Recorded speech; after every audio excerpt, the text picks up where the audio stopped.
Penuntun Saat Teduh Gereja Kristen Jakarta, Minggu 1 Juni 2025. Judul renungan Autentik versus Kosmetik. Firman Tuhan terambil dari Yeremia pasal yang ke-7 ayat 1-15. Firman Tuhan yang datang kepada Yeremia daripada Tuhan bunyinya, "Berdirilah di pintu gerbang rumah Tuhan. Serukanlah di sana firman ini dan katakanlah, dengarlah firman Tuhan, hai sekalian orang Yehuda yang masuk melalui semua pintu gerbang ini, untuk sujud menyembah kepada Tuhan. Beginilah firman Tuhan semesta alam, Allah Israel.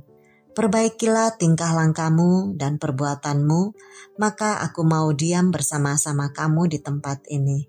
Janganlah percaya pada perkataan dusta yang berbunyi, ini bait Tuhan, bait Tuhan, bait Tuhan.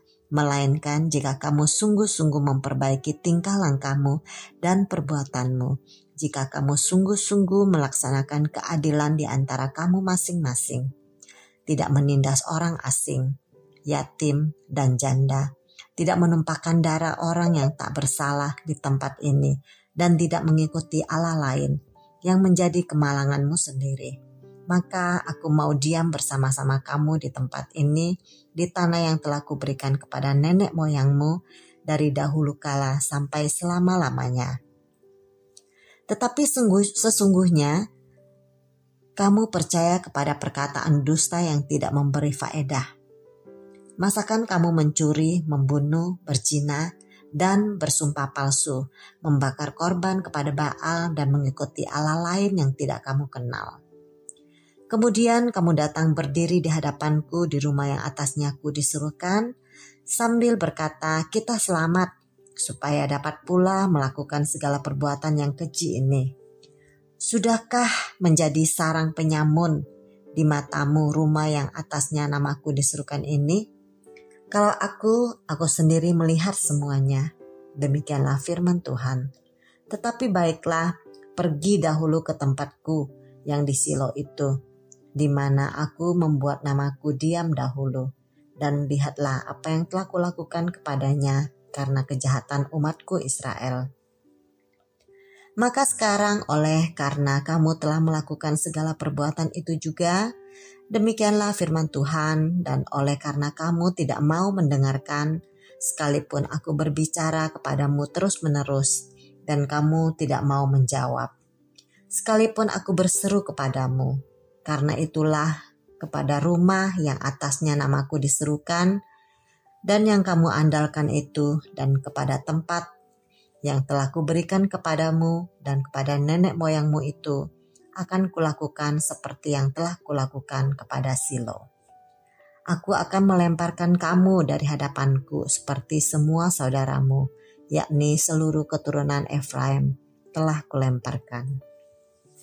Kualitas suatu barang yang baik tentu akan dihargai dan diakui oleh para penggunanya. Selain itu, barang itu juga akan disertifikasi oleh lembaga dan instansi negara yang dengannya memberikan hak paten kepada perusahaan yang memproduksinya.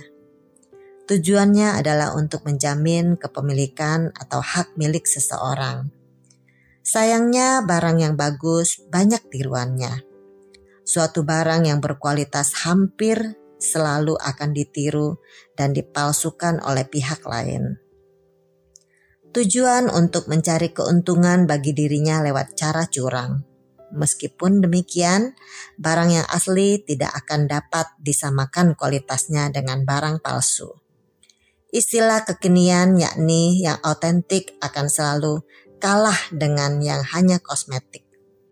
Demikian pula dengan kualitas hidup umat Tuhan. Kualitas hidup umat Tuhan yang sejati ditandai dengan kesungguhan dalam menyembah Allah. Ibadah yang sejati akan berdampak kepada perilaku dan tindakan umatnya yang mencerminkan kehidupan yang benar. Umat Tuhan yang sejati akan mengutamakan nilai keadilan dan kebenaran terhadap sesamanya, serta senantiasa berusaha hidup sesuai dengan kehendak dan kerinduan Tuhan. Allah menghendaki agar umatnya hidup dalam pertobatan dan melakukan introspeksi diri. Yeremia pasal 7 ayat 3 dan 5. Memperlakukan sesama dengan baik. Yeremia 7 ayat yang ke-6. Dan tidak terjerumus dalam penyembahan berhala di ayat yang ke-7. Konsekuensi dari kehidupan yang tidak benar atau sekedar tampak luar tidak akan terlepas dari hukuman Tuhan karena dianggap sebagai kemunafikan atau kekejian di matanya. Ayat 8 dan 9. Hidup yang palsu dan dipenuhi penipuan diri pada dasarnya merupakan bentuk ketidaktaatan terhadap Tuhan dan firman-Nya di ayat yang 13. Dalam kehidupan kita sebagai umat Tuhan, kiranya kita selalu bersikap terbuka di hadapan Allah yang kudus dan Maha Tahu. Dia mengetahui isi hati setiap orang. Oleh sebab itu, kita perlu memiliki sikap hati yang tulus dan otentik di hadapan-Nya. Allah tidak menghendaki adanya kepalsuan, kemunafikan, apalagi penipuan diri dengan segala atribut yang hanya bertujuan memukau orang lain melalui penampilan luar yang memesona.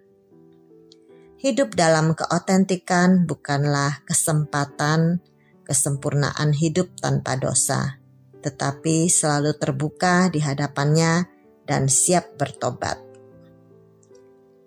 Demikian renungan hari ini. Tuhan Yesus memberkati.